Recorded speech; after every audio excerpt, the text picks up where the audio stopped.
Ngarutse mbasuhuza mwe bakunzi b'Umutsindo TV. Nk'uko mumaze kubibona, iyi ni ya gahunda yacu yabimenye, aho tugenda tureba icyakorwa ngo twubake umuryango nyarwanda kuko ariryo shingiro ry'iterambere.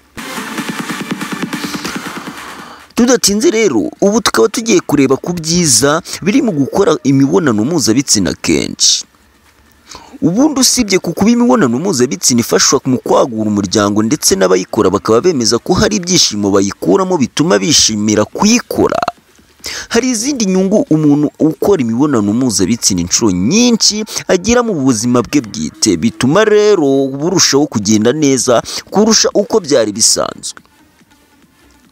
Igihe rero wifashishije imbuga nkoranyambaga zirimo Healthline na Farm izi zandika cyane ku buzima bw'imyororokere mu gukusanya zimwe mu nyungu ziri mu gukora imibonano mpuzabitsina kenshi, dusanga harimo gusinzira neza. Iyo uri gukora imibonano mpuzabitsina umubiri wawe urema imisemburo itera ibyishimo oxytocin izamura amarangamutima yawe, bigatuma umubiri wawe umera neza ukabasha gusinzira neza. Icya kabiri, bigabanya umuhangayiko. Gukora imibonano mpuzabitsina buri munsi bizamura umusemburo wa endorphins wongera ibyishimo ndetse ukazamura ubwonko. Iyo wakoze imibonano mpuzabitsina uriyongera cyane, bigatuma wa muhangayiko wari ufite ugabanuka. Ikindi kandi gituma umuhangayiko ushira nuko imibonano mpuzabitsina ya mu gitondo ifatwa nk'imyitozo ngororamubiri kandi ikaba ari kimwe mu bintu bigabanya umuhangayiko. Icya gatatu, bigabanya ibyago byo kurwara umuvuduko w'amaraso. Imyitozo ngororamubiri no kudahangayika ni bimwe mu bigabanya ibyago byo kurwara umuvuduko w'amaraso. Iyo rero ukora imibonano mpuzabitsina uba umeze nk'ukora imyitozo ngororamubiri. Icya kane, bigabanya ibyago byo kurwara kanseri. Gukora imibonano mpuzabitsina ku bagabo bigabanya ibyago byo kurwara kanseri ya prostate kubera ko abasohora kenshi. Iyi kanseri kandi hari ubwo iterwa n'utunyangingo twirema iyo umugabo amaranye inanga igihe kinini zidasohoka. Gatanu, umugore uri mu mihango agabanya ububabare. Hari abagore bajya mu mihango bakagira ububabare budasanzwe mu nda. Iyo rero ukora imibonano mpuzabitsina kenshi byongera umusemburo wa oxytocin utuma umubiri udahura n'ububabare bukabije cyane mu gihe cy'imihango. Gatandatu, bituma urushaho kuryoherwa n'imibonano mpuzabitsina.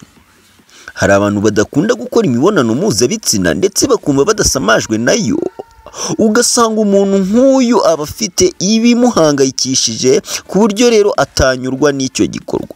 Iyo rero uwo bakorana imibonano mpuzabitsina abishyizemo imbaraga bikaba kenshi, bituma atagira wa muhangayiko ubundi akaryoherwa n'iki gikorwa. Icya karindwi, byongera ubudahangarwa mu mubiri.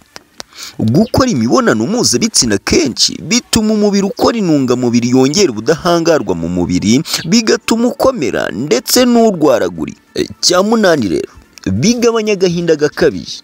Gukorera imibonano mpuzabitsina kenshi bituma umubiri ukora imisemburo yongera ibyishimo nka serotonin, bigatuma rero mu mutwe wawe uhora wishimye, nube rero wagira ibibazo byo kurwara agahinda gakabije. Icya cyenda rero, bikomeza umubano w'abashakanye.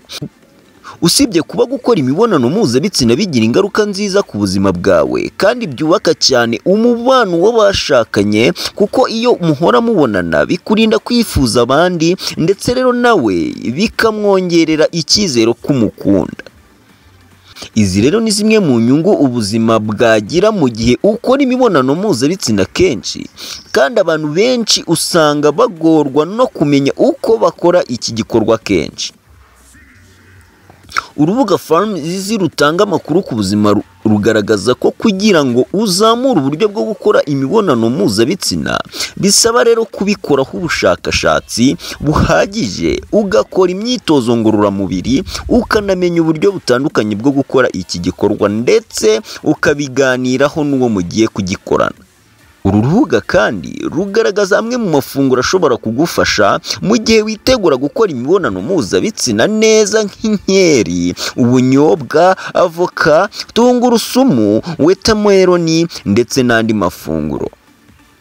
Inshuti rero bakunze b'Umutsindo TV, nimunyemerere mu nkundire bamenye y'uyu munsi tuyisubikira ahangaha, nongere mwisabire. Niba unyuzwe n'iki kiganiro, jya muri komenti utanga igitekerezo, kandi niba wifuza ko hari ikindi twazavugaho ukakimenyera ubusobanuro, watwandikira muri komenti twazakikugezaho. Niba kandi ukunze iki kiganiro cyacu, kura like, ndetse niba wifuza ko cyagera ku nshuti zawe unakoreshe ya. Mwari kumwe rero nanjye Dani Dash. Imana ibarinde. Ciao ciao.